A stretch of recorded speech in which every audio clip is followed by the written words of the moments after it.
Yo, what's up? April showers bring May card shows. I think that's what that's the new trend. So we got some cool card shows coming up this month, as well as I want to take this episode to have some fun talking about just attending card shows for those of you who may be new to this.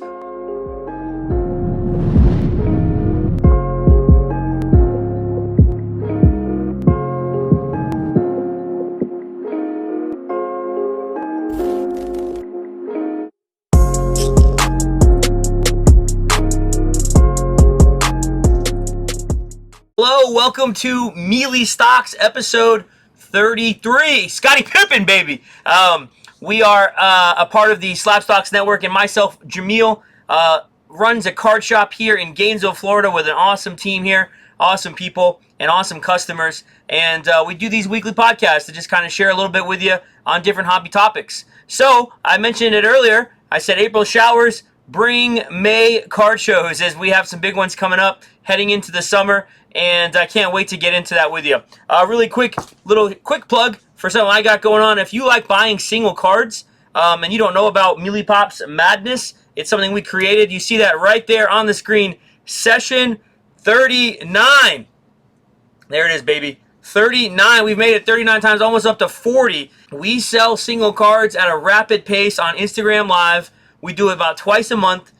This will be the last one we have before the Dallas Card Show. So for me personally, and I'm telling you here, you guys might get a little bit on inside information here. I want to move as much inventory as I can that I've been wanting to move so that we can make some space open in terms of money for the Dallas Card Show. So I am going to be slinging deals Saturday night from 9 o'clock to about 12:30. Come on out, have some fun. Instagram Live, it's Shop Meelypops. Aaron has endorsed it. Aaron's dad has bought from us. We've had so much fun with this. We have so many people in the chat, and it's just a good time. So if you want to come out, we'd love to have you. Instagram Shop Meelypops this Saturday, May 15th at 9 p.m. All right, so let's get into it as we talk a little bit about card shows. And I want to do kind of a two-part series with a Dallas Card Show coming up next weekend, just regarding attending card shows 101. I know I've kind of touched on these in some previous episodes, tips to go into card shows, yada yada, and I'll give you some tips as well, things that I haven't really talked about before. But I think it's important that as we enter into 2021 mid-year, I know we're almost there, guys. June is almost around the corner, the 6th month. As we enter into a world where the hobby has had its ups, now it's coming down to, I would say, more normalcy or downs. And I think, we're starting to see more and more people getting into cards. As this is happening, I want to be available and share with you just kind of what I've done and maybe some of the things that you would like to learn about going to card shows. So just a quick synopsis. This is how I got my start. It was card shows, selling at card shows, selling out at card shows, then buying other people's things and buying other people's tables, then setting up at bigger card shows and doing it again and rinse and repeat. Going to the national, and we've seen the world change in the last couple years. So now we have these kind of regional and big card shows. We have the Dallas Card Show this weekend. There's also, I want to say it right, the Wisconsin Dells Card Show this weekend, which is another massive card show that I've heard a lot of good things about. I won't be attending it, but I know a lot of people are. So I know SlabStox, Aaron is going to be there. I'm not sure if Nate and the whole team will be there, but that's this weekend coming up. The Dallas show the next weekend. Which again, the dates, here we go, really quick, would be the 21st, 22nd, 23rd for the Dallas Card Show, which we will be at. We will have a strong presence. We'll be filming for our YouTube channel, The Card Shop Show. Hope to see you out there. But maybe some of you out there have never really gone to a card show. Maybe some of you out there have gone to some with bad experiences. Maybe some of you don't have any regionally or in your area. And I think I would just like to go over maybe 5, 6 kind of things for someone who's entering a card show for the first time. So here is Card Show 101. First thing I would say to almost anybody is that you got to have goals. You have to have goals when you are going to card shows. Maybe your goal is to sell things, and that's totally fine. That's an opportunity for you to attend a card show, go and sell cards to dealers. Just understand, you're not probably going to get eBay for them. You're probably not going to get 10% off eBay for them. You're going to really have a hard time sometimes moving the low-end lots the raw cards at card shows in this day and age. So I would just say have a goal. If it's selling, it's selling. Make sure you understand what's going to happen when selling. If it's you're looking for certain players, make sure you stick to that. I can't tell you how many times people I've known have said they wanted to go buy this at a card show and leave with something else. That's just really the candy speaking to you, right? The you go to the buffet and your plate's a lot bigger than your appetite kind of thing, where you just kind of grab and go. Make sure you have goals if you're looking for player cards or specific things. I would say if you're networking or you're going to take a vlog or whatever you're doing that way, make sure that you understand timing. Make sure that you stick to that. You understand the timing of the shows, how to do it. Make sure if you are going there to network or advertise or promote something, make sure you are 100% understanding how to do that effectively at an already very busy, very active place where it's really a marketplace is what shows are. So understand those things. Have goals. Make sure you set them. And make sure you stick to them. Write them on your hand, write them on your forehead, put them on your wallpaper of your phone. But be very specific to sticking to your goals when you go to a card show. That's like my number one, I think, go-to. The next things I think are just kind of tidbits that would help you. But I see a lot of people who attend shows who don't really know why they're there. They just go to go, and then they get lost in the card show, and they maybe make a bad deal. So make sure you're captive. You're understanding your time while you're there.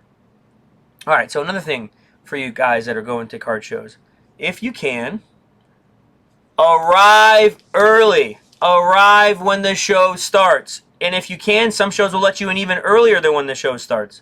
Arrive early. And why? Because a lot of the stuff that you're going to want is going to be sold by the time you get there, especially if you're looking for blue chip guys, hot girls. Let me backtrack. Hot girls in cards, hot guys in cards, right? These people that are trending up, selling for a lot of money. If you're looking for those kinds of cards, you got to get there early. If you're looking for high-end, you got to get there early. Especially rare high-end, you got to get there early. Don't go crazy the night before. Get your sleep. Maybe even get a hotel that night before that's right around the corner of the card show. Wake up early and attend. Trust me, it'll help you out. Another thing for you folks who are attending card shows, maybe for the first time or if you've been a couple times, I agree, PayPal, Venmo, it has its place, but honestly, bring cash if you can. It's so much easier. Not to mention service problems, because that happens all the time. Not to mention educational errors where the user, maybe the dealer, doesn't understand how to utilize PayPal, Venmo, Cash App, Zelle. That's another one. Let me give you the breakdown. PayPal is number one at card shows for electronic currency. I think Venmo is getting there. That's number two. Third is probably Cash App and Zelle. But cash will always work so much easier. Trust me, if you can pay in cash, it's going to help you. So I encourage you to bring cash to a card show. It will help you, and it'll save you a lot of headache. Negotiating. For those of you who have attended card shows in the past, and maybe you're a little turned off by negotiating with the dealer, I'll say this. Negotiate, always. You always want to negotiate. But negotiate with an understanding. Negotiate with an understanding. What do I mean by that? Well, understand that these dealers that are there don't want to be taken advantage of, one. Don't want to be talked down to, two. Don't want to put their best out for you to only crap on their good stuff. Three, which I see that a lot. And then number four, a lot of these dealers are tired. They may be going to the show for 1, 2, 3, 4, 5 days. They may have driven 12 hours. So if you're going to negotiate with an understanding. I would say this. Every dealer is going to be different. So make sure you understand them. If someone doesn't really like eBay, then it's probably not going to help if you bring up eBay comps to that person. It's a waste of time. The better thing is to not cause friction and anger. The better thing is to just walk away.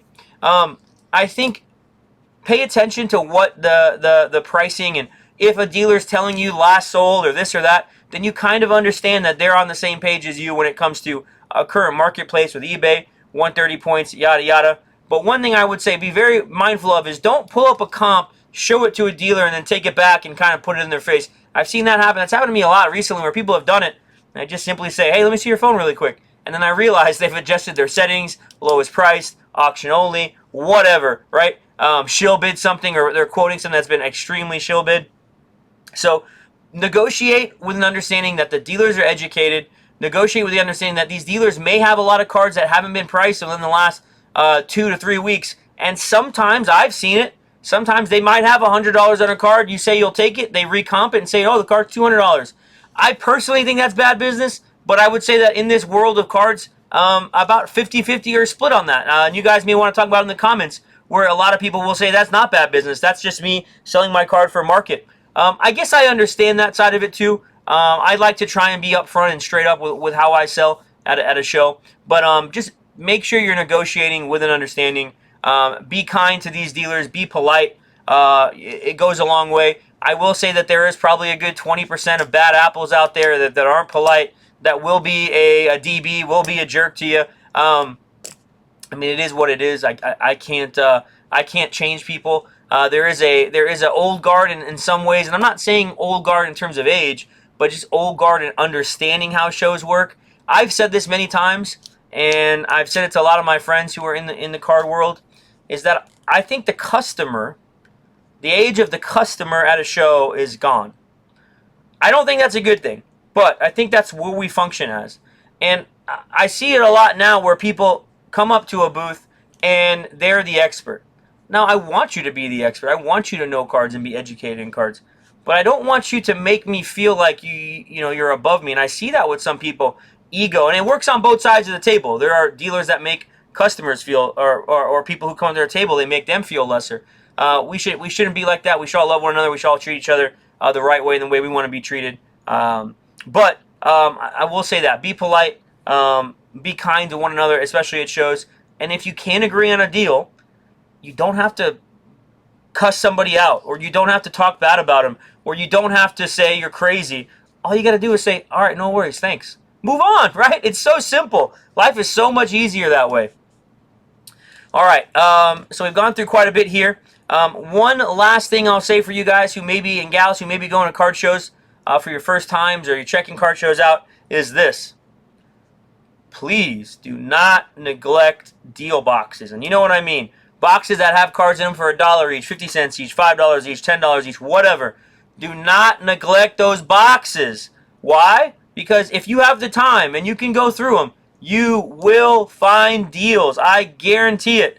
I know so many people who go to shows that deal boxes and hunting, it's beneath them. And so because it's beneath them, they just lose profit margins and profit value and potential to buy something that worthwhile, or potential to buy something raw that could be a 10. Hunt the deal boxes, my friends. Hunt the deal boxes. And then lastly, we are in a grading age, right? We are in a day and age where cards are being graded left and right. I know PSA's got their shutdown right now. I know we got some issues going on with that. Hopefully that resolves soon. But I'll say this. It's okay to check out cards and look at condition. And it's okay to even negotiate with people that way. I know if someone looks at one of my raw cards that I have for sale, whether I just bought it 5 minutes ago or I've had it for a while, or it's a card that's maybe 10, 20, 30, 40 bucks, I don't think about grading it.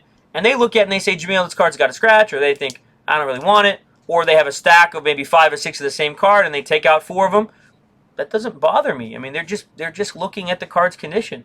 In the 80s and the 90s, people did the same thing. They just didn't grade it. They looked at cards' condition. I will say this on the flip side too, be very wary of people who sell raw cards, and maybe there's double layer plastics on them or all these other elements going onto a card. It's always good to check out a card. When I put cards out that might have like a ding on the back or a banged up corner or something, I'm going to write it on there. I'm going to discount the card. I'll put a little sticky on there or something like that. If